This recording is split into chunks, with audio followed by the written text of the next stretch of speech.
کو انسانی بھول سے نکالنے کے لیے بھیجا۔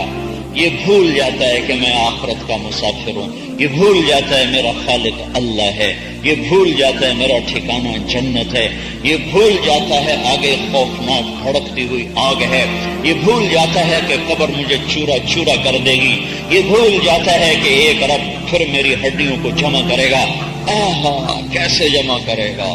فَإِنَّمَا هِيَ زَجْرَةٌ وَاحِدَةٌ فَإِذَا هُمْ بِالسَّاهِرَةِ، ایک آواز پہ مٹایا اسی آواز پہ اٹھائے گا، وہ میرا رب ہے۔ یہ بھول جاتا ہے کہ پھر مجھے قبر سے میرا رب نکالے گا، یہ بھول جاتا ہے کہ پھر وَإِذَا الصُّحُفُ نُشِرَتْ اعمال نامے کھولے جائیں گے، یہ بھول جاتا ہے کہ کسی کے الٹے ہاتھ میں کتاب آئے گی کسی کے سیدھے میں، یہ بھول جاتا ہے کہ میرا ترازو قائم ہوگا، میرے گناہ اور نیکیوں کو تولا جائے گا، یہ بھول جاتا ہے کہ کسی کے لیے اعلان ہوگا جہنم، کسی کے لیے اعلان ہوگا جنت، یہ بھول جاتا ہے جہنمیوں کی چیخ و پکار، اور یہ بھول جاتا ہے جنت کے خوبصورت مناظر اور وہاں کے حوروں کے دل فریب نغمے اور ان کی دل ربا آواز اور ان کی خوبصورتی اور حسن و جمال، یہ بھول جاتا ہے اللہ کا دیدار اور اللہ سے ہم کا